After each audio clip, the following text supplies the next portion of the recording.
Hey friend, welcome to the Mamahood After Trauma podcast. I'm your host, Emily Cleghorn. This podcast is for mamas navigating childhood trauma while also walking through mamahood. Together, we will empower each other to connect with who we were created to be versus who we were told to be in our trauma. I'm so excited that you've decided to take some time out of your day to join me and tune in. I hope you find this podcast uplifting and empowering. Let's get to it.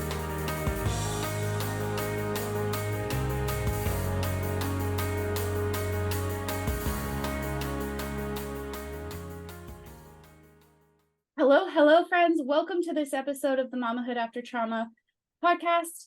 I am so excited to have a conversation today with Hello, friends, and welcome to this episode of the Mamahood After Trauma podcast. I'm so excited today to be having a conversation with Jacquie. Welcome to the show, Jacquie. Well, thank you for having me. This is such an important topic, and so I'm really delighted to be talking about it. Yeah, it is. It's something that not a lot of people are talking about. So, welcome to the conversation. Yeah, thank you. Yeah, it's something I can relate to. So yeah, I'm anxious to get started with you. Yeah, so let's dive in. How about you start by sharing a bit of your story and what brought you to be of service in this arena? Wow. Well, I think as many of your listeners can relate, I had a traumatic childhood, and my mother attempted suicide when I was 4 years old, 3 or 4 years old, and that kind of framed me. That one incident of trauma, of watching her being wheeled out on a stretcher, being held by neighbors, hearing people shame her, really kind of framed a lot of my life. And it also set me up to be invisible so that my mother wouldn't kill herself. She wouldn't die if I were good and I were invisible. And then, later on, as a result of also being molested and different things happening in my life, I didn't really, and having a mother who wasn't available, and of course a father who wasn't available. I remember when my mother killed herself, I don't think anybody, or tried to kill herself, no one sat down with us to talk about it. She attempted several times in my childhood. And so, there was no one there to talk to except my own, what I call abusive brain chatter, which is what I'm writing a book. And I think that's what happened. I got put into this mold, and we all do, based on these messages that we believed as a child, or that we were fed, or that we intuited. Like I said, don't upset your mother, hold everything in. It isn't a surprise that I had severe asthma that would land me in the hospital because I literally couldn't breathe.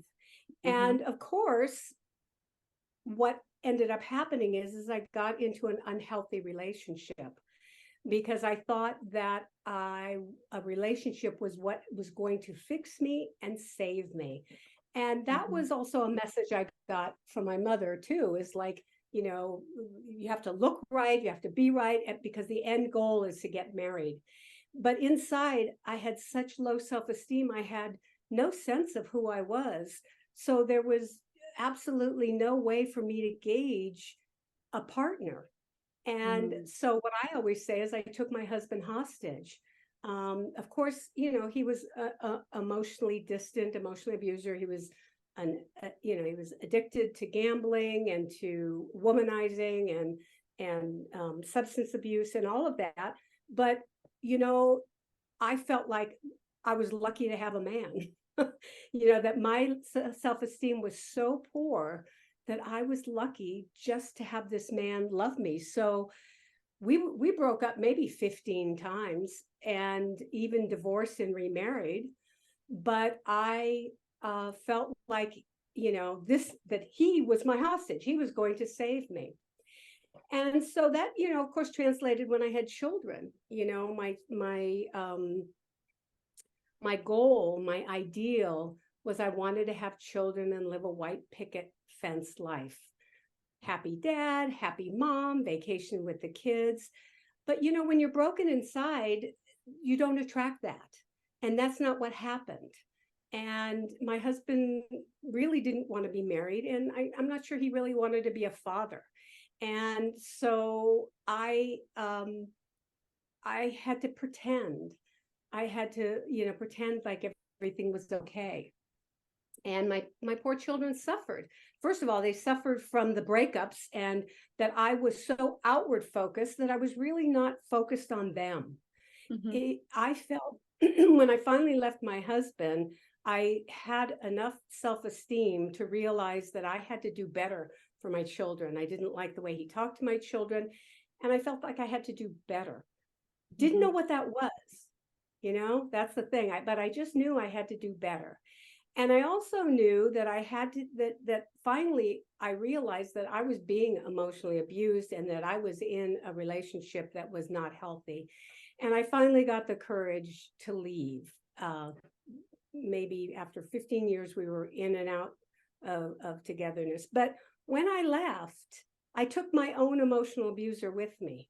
And so even though I left my abuser, I then became my emotional abuser.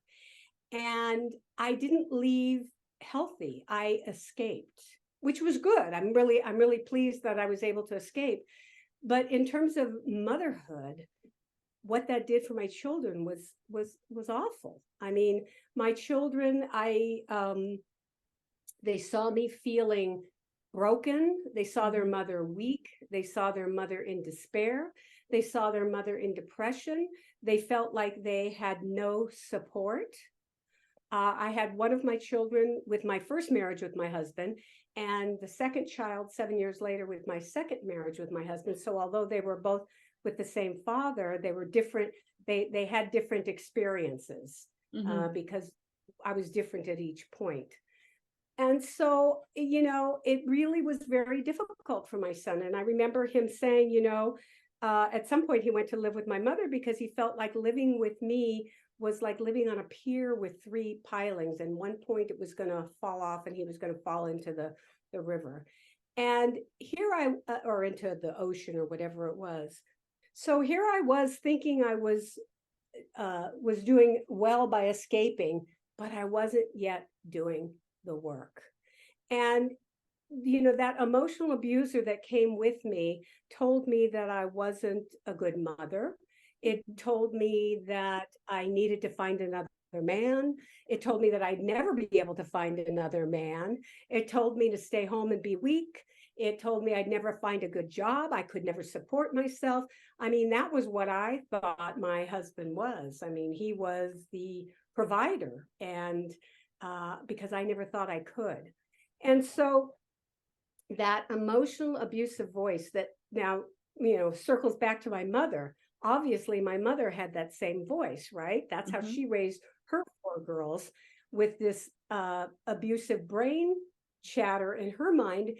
And so it played out, but she didn't, it played out in us. She was a rager. She was never secure with who she was. She was, all of the things that she passed on to us, not deliberately, but it's like her bully became my bully in the marriage. Wow. Her beliefs became my beliefs.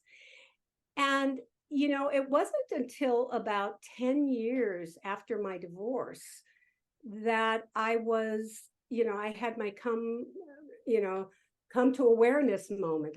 My spiritual awakening, I call it, where my older son had gone to live with my mother because I really wasn't strong enough. He got so strong. He was 13 years old, and he could just out-bully me. He was bullying me as well. And I just couldn't cope. And so he went to live with my mother and my stepfather, and my other son and I then, I was raising a single son, and he was ADHD. I was ADHD, and we both kind of had to grow up together. And so the moment that it happened was one day I was lying in bed and I just heard the chatter. Suddenly it was this out of body experience where I kept hearing, you're not good enough. You're never going to be good enough. Your life is always going to be this way. I had my asthma inhaler in my hand because I was having constant asthma attacks. And I was watching TV and I was so self-obsessed. Now, the thing that's interesting, Emily, is I thought I thought I tried to be a really good mother. I mean, I go to the school, I do all of these things, and I loved my sons, and I tried to be there for them. I tried to be, but the truth is that I was so self-absorbed in my own self-hatred that they couldn't, it's as though they couldn't feel me. I couldn't be there for them. It's interesting that they both married women that were very like me, that they felt they had to take care of, and since have divorced and changed that. But the point I'm trying to make here is that the trickle down is the connections, whether it be you're raising children, girls or boys, it's there. Unless you do your own work, you're subtly giving that message to your children, that message that your abusive brain chatter is telling you. So that one day I just like hit the wall. I said, I can't do this anymore. This is just, I have to do something different. And it was like a spiritual awakening. I was overeating. I would lay in bed and just binge eat donuts. And by the way, my son would have to sometimes go with me to the 7-Eleven because I was wanting to binge. And so he'd get to binge too. So that was another negative thing I was feeding my son, was this addiction to food. So I got on my knees and I just said, I'm done. What do I do? Where do I go? How do I stop this? I'm ready. I'm ready. I'm ready. And I'm willing. And that's the moment I kind of took back my life. I was 42 years old. My son must have been 10, I think. My young son was 10. And I just knew that something had to change and it had to be me. And so I did the work. I got help from a 12-step program for my addictions. I sought counseling. I started taking medication for my depression. And I started learning about abusive brain chatter. My life started to change as I got, the spiritual connection. And I think this is so important in what I teach my clients and what I'm writing my book on, is that when you come from a background like I did, your voice, you don't have the voice, you don't have the basic knowledge and the skills to change the voice in your head, because that's what you've learned. And you have to find another voice. You have to find a kinder, gentler, softer voice, which comes from within. And that's the voice that I started to seek when I was 42 years old, and what set me on the trajectory of, one, starting my own business, becoming a successful entrepreneur, finding a healthy relationship that wasn't based on how can you fix me, but more based on, how do you fit into my life? How I, without drama, I was no longer attracting drama. I no longer wanted drama, and I understood what drama meant. So all of the work that I did was to help me grow up.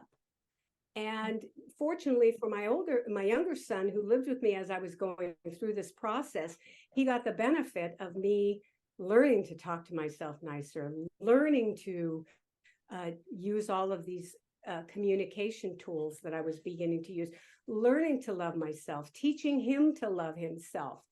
Unfortunately, my older son didn't get the benefit of that, but I, as a mother now, have had to make amends, and I've made several amends to my older son, telling him that, I completely take ownership for not being that support system, and for expecting my children to take care of me rather than me taking care of them. I don't do that anymore. And I'm learning, even at my age, I'm 71 years old, and I still ask my children to teach me if I'm overstepping a boundary, if I'm not, I still want to be teachable even at my age, because I didn't have those lessons at a young age. And as a young adult, they're now reaching the age I was when I kind of hit my wall.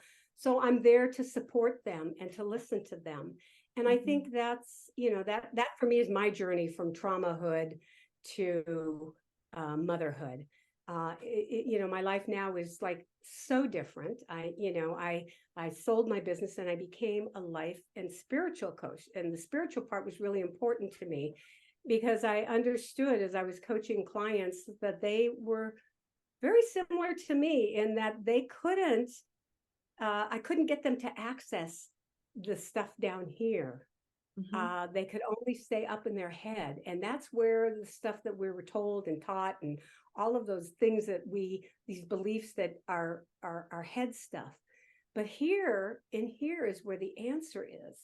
So I took, I became a spiritual coach to help people go from here and quiet the abusive brain chatter and go to here and say, okay, who do I want to be? Who am I? What do I value? How do I feed myself? How do I show up for my children? How do I set boundaries for myself? I think a lot of women who've had trauma have issues with boundaries. And boundaries can be as simple as 3 sentences. I understand that you're a little upset and, that you're probably overworked, but I feel really uncomfortable when you speak loudly to me. So I'd like to ask that in the future that you keep your voice down when we talk, or, whatever it is. It's a 3-step process that I teach women and men in terms of communicating healthy boundaries that not only honor you and honor me. And boy, I've gone on a lot. So I'm going to take a break and let you ask your questions. Wow. As you were sharing your story, I could resonate with certain parts of your story, because it wasn't until I really dove into my own healing journey that I realized that I don't know who I am. And some mamas listening may resonate with this as well. I don't know who I am without the trauma, because it happened and continued so young and for so long that the Emily, or insert your name here, that was created to be, got stomped out and got shoved down, and survivor Emily, or insert your name here, became a person. And then it wasn't until a while after that that I reflected and realized that, sure, my trauma, the bulk of it, the biggest chunk of it, happened when I was 7 years old. But for the last 20 some odd years, 30 years, I've been replaying it in my head. That voice has been changed and adapted and made into my own voice. And when you realize that you have become your own abuser, that stings. That is a game changer. I think, when I talk to people, and I want to address a couple of things that you said that I think are really, really powerful. One is, your listeners may be young, but there used to be an old song by Carly Simon called "I Haven't Got Time for the Pain." And there was a line that said, "Suffering is the only thing I knew, suffering was how I knew I was alive," or something like that. And I think I agree with you that suddenly the trauma becomes another person in our room, in our body. and it actually does become a person. But the song goes on to say, I haven't got time for the pain. And I used to sing that. I used to sing that to myself. I haven't got time for the pain. And Emily, I think the thing is that, yeah, those voices, uh, once we embrace those voices that tell us that we're not good enough, or that tell us that our trauma is who we are, it really is hard to change. I really want to, really want to recognize that. I know some people accuse me of being flippant about it because I'm on the other side. I've seen the other side, but I remember that it's not easy, and you need help. If there's one message that I want to say to people, is that you need support through this. You don't sit in your brain. You can't cure your brain with your brain. It just doesn't happen. Your brain is in an odd way, Emily, it's there to protect you, right? It's if your brain keeps you down and tells you you're not good enough and you're in bad relationships, you're never going to be loved, well, then you're not going to go out and take risks, right? That might create some pain for you. And your brain doesn't want you to feel pain, so it's going to hold you back. So it's a matter of, there's a process I do that's beautiful, which is called a voice dialogue process, where we actually get to talk to both sides of yourself, the side of yourself that is so ready to step up, like I was that day, that side of myself that just said, I want to embrace my life. I want to be who I'm meant to be. And the other side says, you're never going to be that. You're going to stay stuck. And we allow them to dialogue with each other and discover what each of them wants. And usually we find that they want the same thing. They want to protect you, Emily. That trauma is there to protect you. It's telling you, oh, don't do this. It's going to be scary. And, and it's there to protect you. But there's also a stronger part of you that can now take over. And once you come to an agreement with both parts of yourself, and you can say, okay, I can let go of some of that trauma now. I'm going to let you quiet down for a bit. And how about if we give the wheel to the stronger, more dominant side of myself that wants to survive, wants to not just survive, but thrive. Yeah, because you were meant to thrive and not just survive. Exactly. So I want to dive into just a little bit the process that you went through to overcome that emotionally abusive voice that resided within you. What are some of the steps that you went through or that you did to learn how to speak to yourself with more kindness and compassion? Wow, thank you for that. The book I'm writing is How to Heal Abusive Brain Chatter, and I break it down, and I don't want to simplify it, but this is kind of a simplified version of it. It's the ABCs of abusive brain chatter, which are aware, be aware, start being aware of how you talk to yourself. And that may look like writing in your journal. That may look like being aware of how other women talk to themselves. When I'm in restaurants or with other groups of women, I listen to how they berate themselves. It's like now a lightning rod. I'll hear people say, oh, I'm so stupid, or oh God, I was such a bad mother, or blah, blah, blah, or oh, I'm looking so old, or I'm so fat, or I've gained so much weight. And I can't tell you how much it is around you. And if you just, step one, just be aware. Be aware of all of those things that are being said by you and by other people, so that you're aware that chatter is within you. And the second awareness is be aware of the signs of emotional abuse. And the signs of emotional abuse are bullying, belittling, gaslighting. That's a huge one.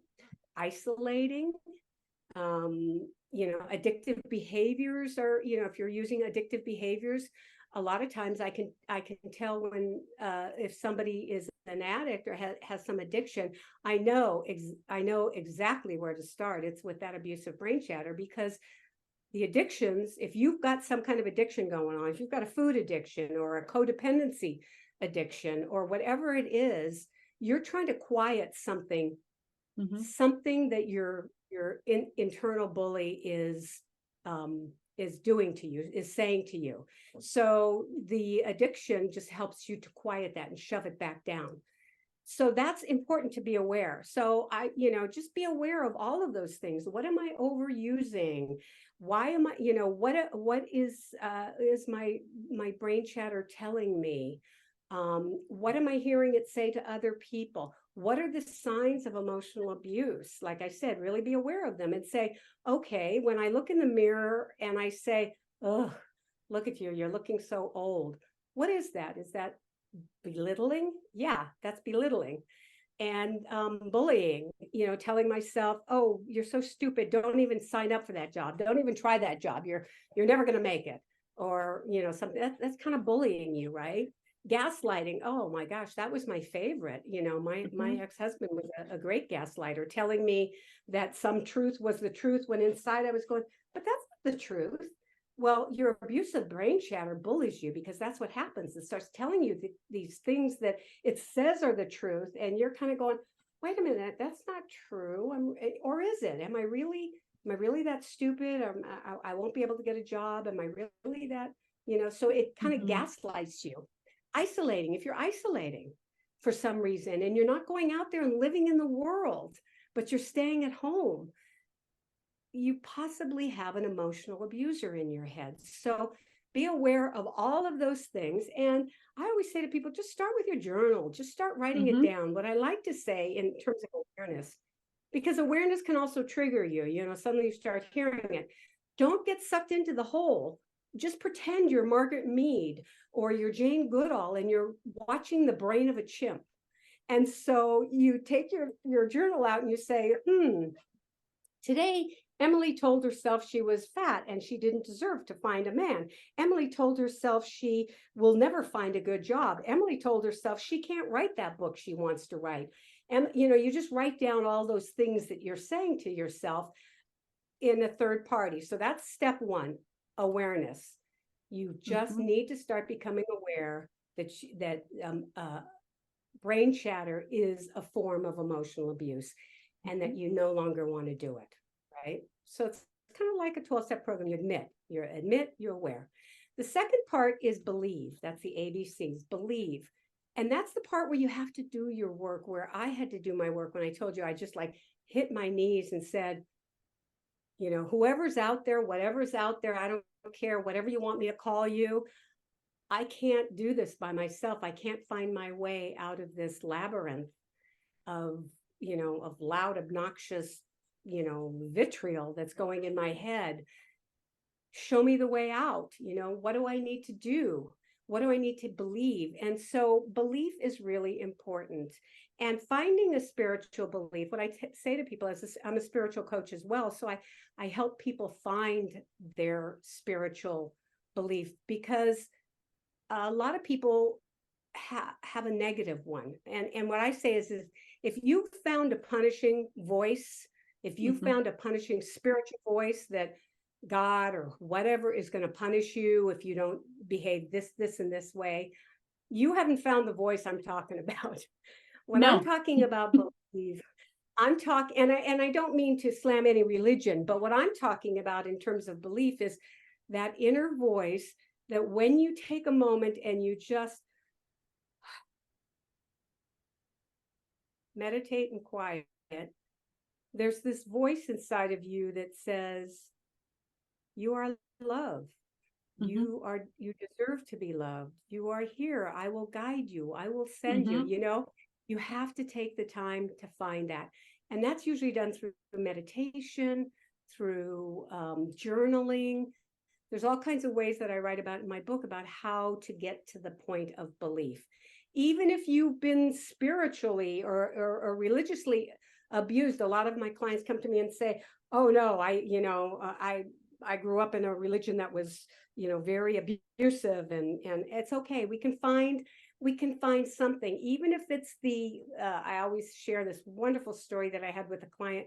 She was she couldn't believe in anything God. I couldn't say the word God or anything.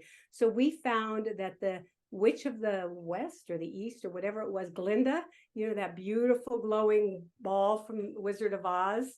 She could visualize that beautiful glowing ball of the beautiful witch from the West and from Wizard of Oz just coming into her and opening her up and just giving her, beautiful new thoughts. So it's whatever you believe in is okay. I'm giving you permission to believe whatever it is, as long as it's loving. And then the third step is challenging your core beliefs. So your core beliefs are anything that you were handed that doesn't belong to you and that doesn't fit with who you are. So a core belief for me was you had to find a man because a woman is nothing without a man. Well, that's a core belief. So that indeed framed what I did in my life by trying to find a man rather than, looking inward or getting educated, getting a college degree, all of those things. That was a core belief I had. I had a core belief that I wasn't good enough. I had a core belief that I was weak because of my asthma. So this asthma, this non-ability to breathe, gave me this core belief that I was weak. I couldn't exercise. And I had to challenge that. So the first part is just start writing down, what are your core beliefs that somebody gave you? You're not good enough. You even have to be perfect. That's a core belief. They can be good. They can be good core beliefs. Core beliefs are, I had a girlfriend whose father told her she was just beautiful and wonderful. And she has this core belief that no matter what, she's beautiful. So they can be negative or positive. And that's an important distinction. Write down your positive core beliefs and your negative core beliefs. And then the next step is to challenge them. So the way I did this was when I thought I was weak and I couldn't exercise, I realized that I had to challenge that belief because otherwise I would allow myself to quit any form of exercise as I got older. And so I signed up for a triathlon. Now, mind you, I came in last and I had to be rescued from the water. But the bottom line is I came in and I challenged that core belief. And what I learned from that is that anything can be done in baby steps. Any belief I have can be challenged in baby steps. So I do this once a month workshop called Motivation Monday for free on Zoom, where I help people break it down into baby steps so that you can challenge your belief. If you have a belief that you can't earn more than minimum wage, I had that belief once, and I had to challenge that as well. And well, who told me that? Is that really true? How about if I just try making $2 more than minimum wage? How about if that's my start? And by the time I ended up challenging all these core beliefs, like I said, I was a successful entrepreneur who owned my own business. I started from barely earning a living to being able to own my own business and go back to college at 64 years old and go back and get my coaching certifications. So those are the 3 steps to abusive brain chatter. They sound really easy and each one involves something, but ABC. So you asked, what can people do? So when you're sitting there thinking something, just go, wow, I just said something negative of myself. ABC, aware. Okay, I'm aware I said that I'm a bad mama, or that, I'm never, when you're using that kind of language. B, let me think, let me tune in. That doesn't align with who I am now. And that's why you have to do the spiritual work to find that new voice. That doesn't align with the loving me that is compassionate and loving. So no, I'm not going to believe that. And C, I'm going to challenge that. Am I really Am I really not able to get a better job? Am I really only entitled to make a little bit of money? Do I only deserve a bare minimum? Or do I deserve to get everything that's out there? And if so, how do I do it? And then take action. Take action by getting the support to get you from A to Z. Oh my gosh, I can hear myself going on and on and on, Emily, because this is such an important topic for women. I think women do this more than men do. Men do it, but I know that women do this so much. Yeah, women, we are so hard on ourselves. And I think it comes from society. It's been ingrained in us, in our society. We are so hard on ourselves. And we need to shift that as a collective, but individually as well. Yeah, and putting a reminder on a mirror is a good thing to shift that mindset.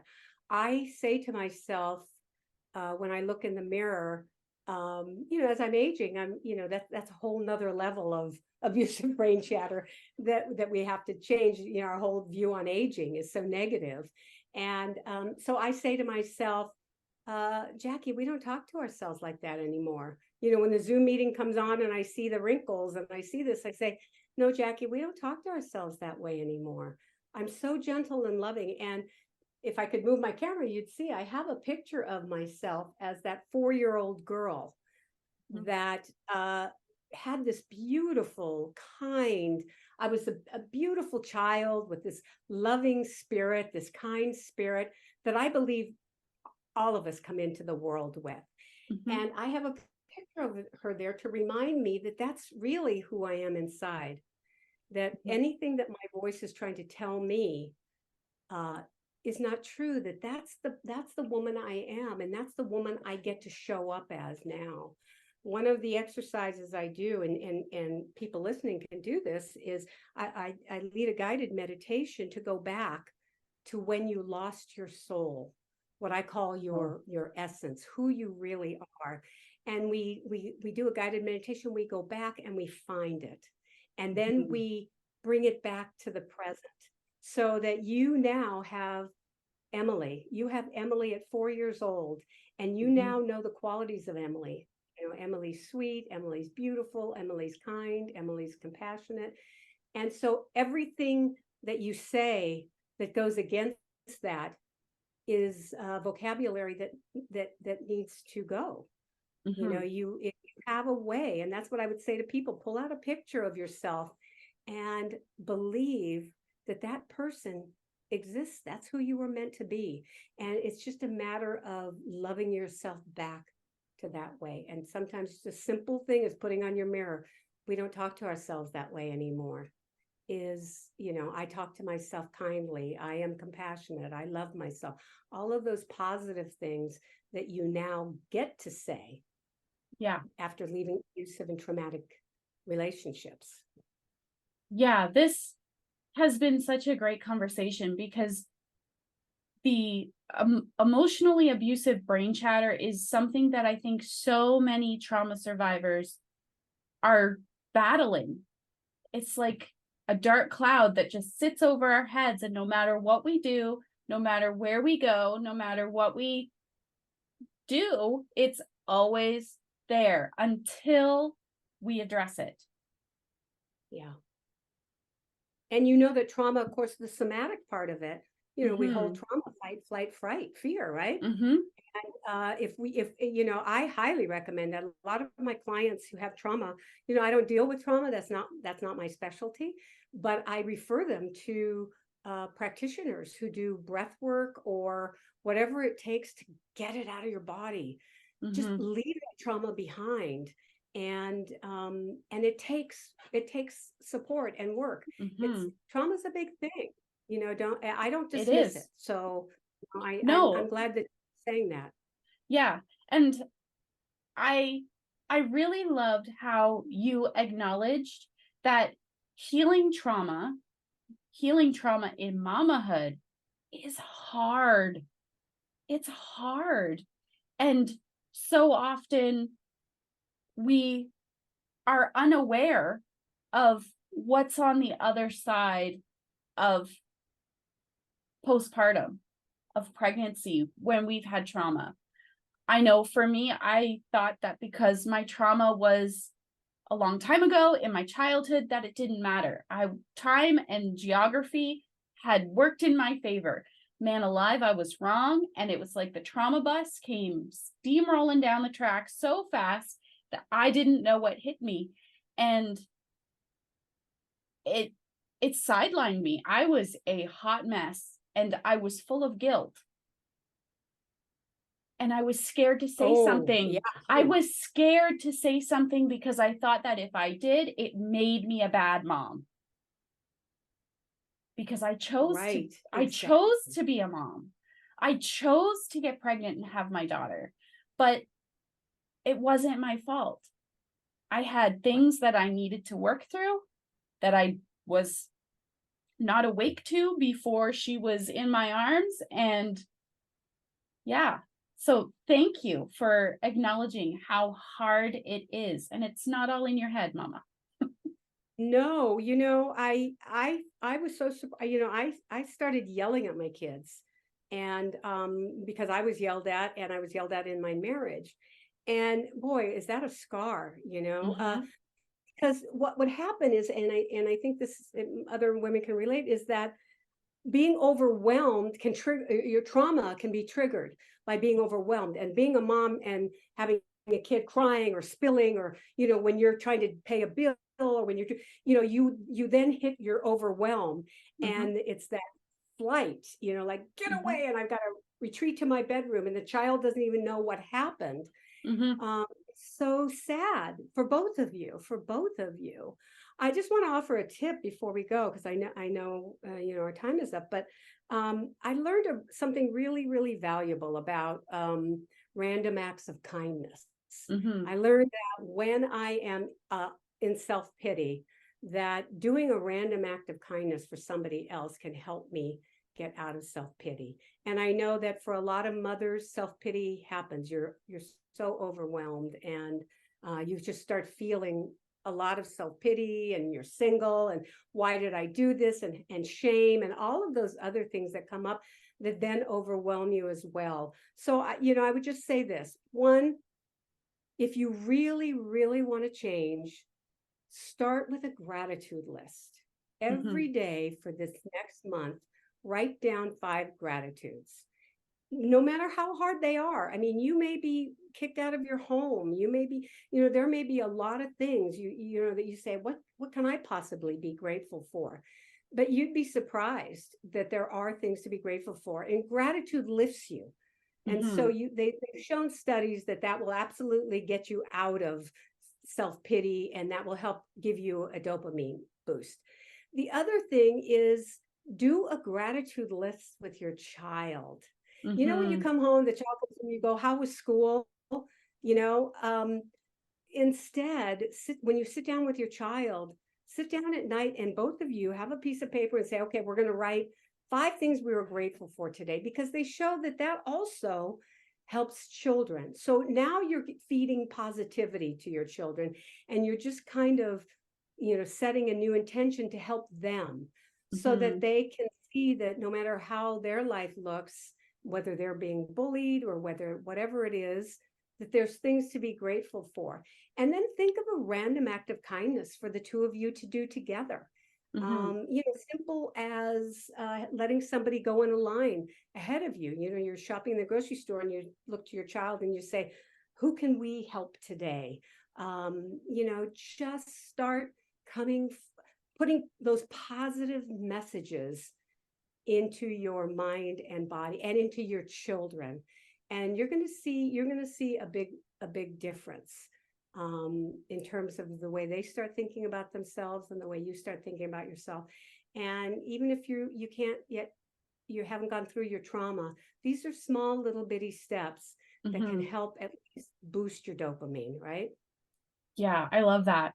So, how can a listener connect with you further if that's what they desire to do? Sure. My website is healingabc.com, and it's healingabc.com. And you can click on there, and I have, free appointments, and I really want to invite everybody. I don't mean, I am absolutely not looking for clients, so I'm not putting this out there for you to, call me. I really mean for you to take advantage of my free consultation, for us to put things in order without any pressure about, I just offer this. I'm it's my way of giving back. It's my random act of kindness. If you feel that your abusive brain chatter is really loud, and you need a little bit of help, learning how to talk to it or how to access it, please just go on my website and click on, a free consultation. I'm here to support, and I have workshops the first Monday of the month to help you set a goal. So maybe your goal is a really small one, like we talked about. You want to make a little more money. I can help walk you through those goals for free. There's all kinds of resources that I have, because I understand this. I feel the pain of what it was like to be a mother in trauma after leaving trauma and then being my own my own traumatic abuser. So I'm here for you. Absolutely here for you. I hope you feel the absolute what am I want to sincerity that I really want to be a support system for those who need it. Well, thank you so much for joining me today, Jackie. It has been a pleasure speaking with you. Thank you so much. Oh, I appreciate it. Thank you for having me on. Thank you so much for tuning in to this episode of the Mamahood After Trauma podcast. If you resonated with what you heard, please hit the subscribe button, hit the like button, and share it with a friend who would also benefit, because we rise together. Until next time, Mama, keep shining.